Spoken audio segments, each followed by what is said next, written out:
السلام علیکم ورحمۃ اللہ وبرکاتہ۔ اعوذ باللہ من الشیطان الرجیم، بسم اللہ الرحمن الرحیم۔ قل جاء الحق وزهق الباطل ان الباطل کان زہوقا، صدق اللہ العظیم۔ میرے پاس ایک ناستک کا ویڈیو کسی نے بھیجا ہے، اس میں وہ یہ بتا رہے ہیں کہ قرآن کریم کی طرح سورت تو کیا بلکہ کتاب بھی بنائی گئی ہے۔ پہلے آپ اس کا ویڈیو سنیں۔ دوستو، میں آج بات کروں گا محمد کے اس چیلنج کی جو اسے الٹا پڑ گیا تھا۔ جیسا کہ آپ جانتے ہیں کہ جب محمد نے دعویٰ کیا تھا کہ وہ اللہ کا نبی ہے تو مکہ میں رہنے والے لوگ اس کا مذاق اڑاتے تھے، جگتے مارتے تھے، اور تو اور عام ان پڑھ لوگ بھی اسے سیریس نہیں لیتے تھے۔ محمد نے اللہ میاں والی ٹوپی پہنی اور قرآن کی آیت نازل کر دی۔ اب پیغمبر کے اللہ نے چیلنج دیا کہ اگر مجھے جگتے مارنے والے، مجھ پر طنز کرنے والے لوگ اگر سچے ہیں تو اس کے جیسی ایک آیت بنا کر لے آئیں۔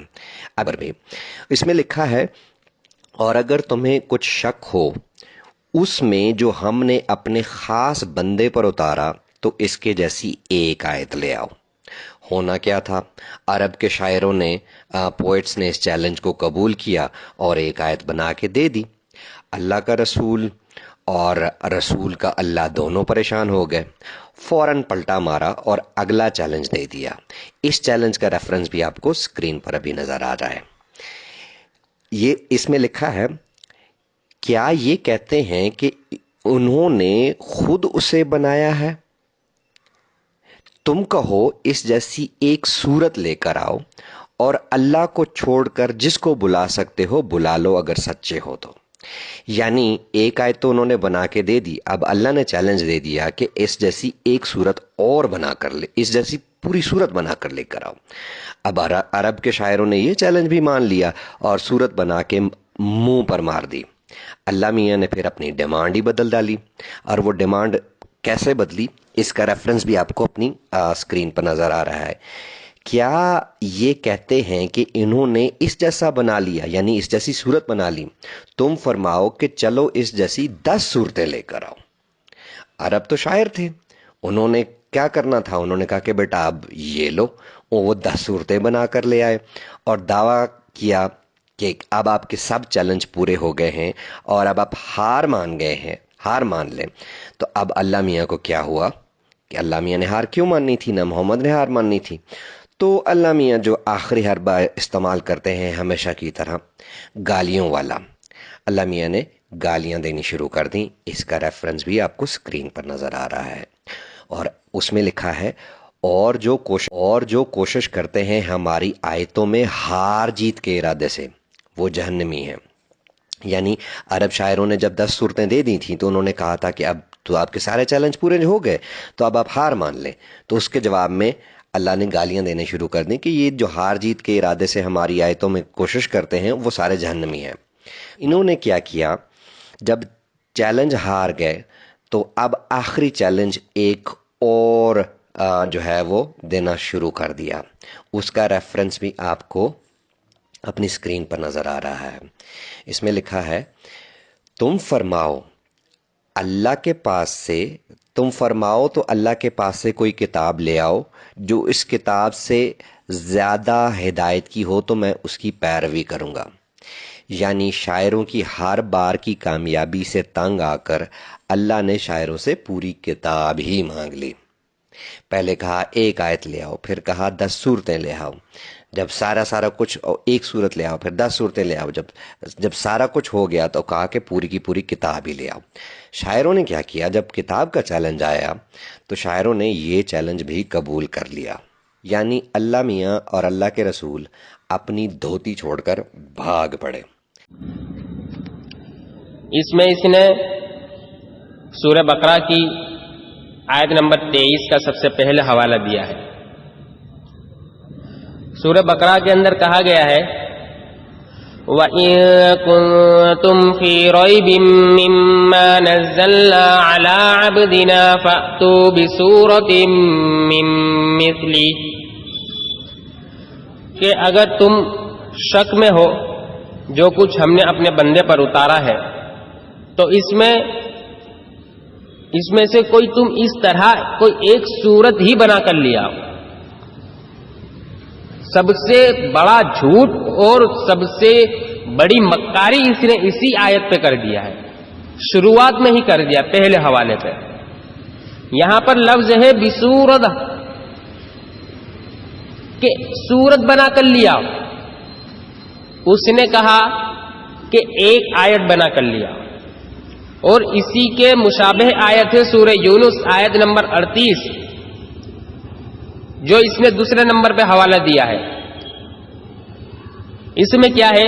ام یقولون افتراہ قل فأتوا بسورة مثلہ وادعوا من استطعتم من دون اللہ ان کنتم صادقین۔ کیا یہ لوگ یوں کہتے ہیں کہ آپ نے اس کو گڑھ لیا ہے؟ آپ کہہ دیجئے کہ تم پھر اس کے مثل ایک ہی صورت بنا لاؤ۔ مشابہ آیت ہے، یہاں پر بھی بسورہ کا لفظ ہے، وہاں پر بھی بسورہ کا لفظ ہے، لیکن سورہ بقرہ کا ترجمہ کرتے ہوئے اس نے آیت کا ترجمہ کیا، یہاں پر ایک سورت کا ترجمہ کیا۔ پھر تیسرا انہیں سورہ ہود کا حوالہ دیا ہے، جس میں یہ بات کہی گئی ہے ام یقولون افتراہ قل فأتوا بعشر سور مثلہ مفتریات وادعوا من استطعتم من دون اللہ ان کنتم صادقین۔ اگر تم سچے ہو تو اس کے مثل 10 سورت بنا لاؤ۔ یہاں 10 سورتوں کا اللہ تبارک و تعالی نے چیلنج دیا۔ پھر سورہ حج آیت 51 کا حوالہ دیا، اس کو میں بعد میں بتاؤں گا، جہاں جہنمی کہا گیا ہے۔ اس کے بعد سورہ قصص آیت نمبر 49 کا حوالہ دیا تھا، جس میں کہا گیا قل فأتوا بکتاب من عند اللہ هو اہدی منہما اتبعہ ان کنتم صادقین۔ اگر تم سچے ہو تو ایسی کتاب لیاؤ جو اس سے زیادہ ہدایت رکھتی ہو، میں اس کی پیروی کروں گا۔ اس نے یہ بتایا ہے ان آیتوں کے اندر کہ اللہ تبارک و تعالیٰ نے پہلے ایک سورت کا، وہ تو میں بتا دیا، ان نے ترجمہ پہلے غلط کیا تھا آیت کا، پہلے ایک سورت کا چیلنج دیا، مکے والوں نے پورا کر دیا، عرب کے لوگوں نے پورا کر دیا۔ پھر 10 سورتوں کا چیلنج دیا، اس کو بھی انہوں نے قبول کیا اور پورا کیا۔ پھر کتاب کا چیلنج دیا، اس کو بھی انہوں نے قبول کیا اور پورا کیا۔ میرے بھائیوں، سب سے بڑی جو اس کو ٹھوکر لگی ہے وہ قرآن کریم کی ترتیب کو نہ سمجھنے کے کارن لگی ہے۔ قرآن کریم کی 2 ترتیبیں ہیں، ایک ترتیب نزولی ہے اور ایک ترتیب وضعی ہے۔ سب سے پہلے کون سی آیت نازل ہوئی، پھر کون سی نازل ہوئی، پھر کون سی نازل ہوئی، یہ ترتیب نزولی ہے۔ اور قرآن کریم میں پہلے کون سی آیت ہے، پھر کون سی آیت ہے، پھر کون سی آیت ہے، یہ ترتیب وضعی ہے۔ قرآن کریم کی نزولی آیات کی ترتیب الگ ہے اور ان آیات کو قرآن کریم میں رکھنے کی ترتیب الگ ہے۔ آپ تمام حضرات کے علم میں ہوگا کہ حضور اکرم صلی اللہ علیہ وسلم پر جو سب سے پہلی آیات نازل ہوئی وہ سورہ فاتحہ کی نہیں ہے جو قرآن کریم میں سب سے پہلے ہے، بلکہ سورہ علق کی ابتدائی آیات نازل ہوئی، اقرأ بسم ربک الذی خلق، 5 آیتیں سب سے پہلے نازل ہوئی تھی، اور یہ ہے قرآن کریم میں 30ویں پارے میں۔ تو قرآن کریم کی 2 الگ الگ ترتیب ہے۔ اگر اس ترتیب کو سمجھ لے تو بہت سے اعتراضات اٹھانے والے لوگ کبھی نہ اٹھائیں، ان کو سمجھ میں آ جائے گی، لیکن قرآن کریم کی ترتیب سے لوگ اپریچت ہیں، جانتے ہی نہیں ہیں، اس کے لیے بس جو من میں آیا اعتراض کر دیا۔ تو میں ترتیب تو نہیں بتاؤں گا، آڈیو لمبی ہو جائے گی کہ کیا شان نزول ہے، کیا پس منظر رہا ان آیتوں کا، لیکن اس سے آسان طریقے سے میں آپ کو بات سمجھانا چاہتا ہوں۔ دیکھیں سورہ قصص جس میں کتاب کا چیلنج ہے، یہ مکی سورت ہے، معلوم ہوا کہ چیلنج مکہ میں دیا جا رہا ہے۔ سورہ ہود جس میں 10 سورتوں کا چیلنج ہے، یہ بھی مکی ہے. معلوم ہوا کہ چیلنج بھی مکہ میں دیا جا رہا ہے. سورہ بقرہ مدنی ہے جہاں ایک سورت کا چیلنج ہے. معلوم ہوا کہ چیلنج مدینہ میں دیا جا رہا ہے. اللہ کے رسول پہلے مکہ میں تھے پھر مدینہ گئے ہیں, تو معلوم ہوا کہ پہلے کتاب کا چیلنج دیا گیا, ان سے وہ پورا نہیں ہوا. اس کے بعد میں 10 سورتوں کا چیلنج دیا گیا, ان سے وہ بھی پورا نہیں ہوا. مدینے میں ایک سورت کا چیلنج دیا گیا, ان سے وہ بھی پورا نہیں ہوا. لیکن سورہ یونس مکی ہے, تو مکہ کے اندر بھی ایک سورت کا چیلنج دیا گیا ہے. قل فأتوا بسورۃ مثلی, اس کے مثل ایک سورت بنا لاؤ, یہ مکہ میں چیلنج دیا گیا ہے. لیکن پہلے کتاب کا چیلنج, پھر 10 سورتوں کا چیلنج, پھر ایک سورتوں کا چیلنج, یہ تینوں چیلنج اللہ تبارک و تعالیٰ نے مکے میں ہی دیے تھے. اور یہ اس کی دلیل کیا ہے؟ کیونکہ مدینے کے اندر جو چیلنج دیا جا رہا ہے جو سورہ بقرہ میں ہے, وَإِن كُنتُمْ فِي رَيْبٍ مِّمَّا نَزَّلْنَا عَلَىٰ عَبْدِنَا فَأْتُوا بِسُورَةٍ مِّن مِّثْلِهِ, کہ تم اس کے جیسی ایک سورت بنا کر لیا. اس کے آگے قرآن کریم میں اللہ تبارک و تعالیٰ نے چیلنج دینے کے بعد فوراً دعویٰ کیا, فَإِن لَّمْ تَفْعَلُوا, اگر تم ایسا نہیں کر سکے, وَلَن تَفْعَلُوا, ہرگز نہیں کر سکتے. یہ دعویٰ اس بات کی دلیل ہے کہ اللہ تبارک و تعالیٰ نے پہلے کچھ لوگوں کی بولتی بند کی ہے, ان سے یہ چیلنج پورا نہیں ہوا ہے. تو وہ چیلنج سورہ یونس میں ہے کہ ایک سورت بنا لاؤ. مکے والوں سے یہ بھی نہیں ہوا تھا, تم سے بھی نہیں ہوگا. تو یہ بالکل صاف ہے, اللہ تبارک و تعالیٰ نے پہلے کتاب کا چیلنج دیا, ان سے وہ پورا نہیں ہوا. پھر 10 سورتوں کا چیلنج دیا, وہ پورا نہیں ہوا. پھر ایک سورت کا چیلنج دیا, وہ بھی پورا نہیں ہوا. اب یہ چیلنج اللہ تبارک و تعالیٰ دیتا تھا, لیکن یہ جھٹلا نہیں پاتے تھے, بنا نہیں پاتے تھے. پھر اللہ تبارک و تعالیٰ نے فیصلہ بھی کر دیا, وَالَّذِينَ سَعَوْا فِي آيَاتِنَا مُعَاجِزِينَ أُولَٰئِكَ أَصْحَابُ الْجَحِيمِ, جو ہماری آیات کو نیچا دکھانے کی کوشش کریں گے وہ جہنمی ہیں. اسی آیت کو اس نے کوٹ کیا تھا کہ اللہ تعالیٰ نے گالیاں دینا شروع کر دی اور کہہ رہا تھا کہ اللہ کے رسول کو مکے والوں نے نہیں مانا. مکے والوں نے نہیں مانا تو جاہل کس نے مانا؟ فتح مکہ کے موقع پر جو لشکر تھا وہ کہاں کا تھا؟ تو یہ ساری باتیں تو کھولنے کی ضرورت نہیں ہے, یہ تو جہالت پر مبنی ہے, جھوٹ پر مبنی ہے. عرب والوں نے ہی مانا ہے. کہتا ہے کہ اللہ کے رسول اور اللہ دھوتی چھوڑ کر دوڑ گئے, بھاگ گئے. یہ بھی دیکھو کیسا جھوٹ ہے. اللہ کے رسول کے لیے دھوتی پہننے کا سوال پیدا نہیں ہوتا, اور اللہ کے رسول بھاگے نہیں ہیں, بلکہ اللہ کے رسول کو تو وہاں کے لوگوں نے مانا, اور اتنا مانا جتنا اپنے باپ اور اپنی ماں کو بھی نہیں مانا. اللہ کے رسول کو تو دل و جان سے مانا ہے. اور دوڑا اللہ کا رسول نہیں ہے, دوڑا تو ہے. اپنی لفاظی کر کے دوڑا تو ہے.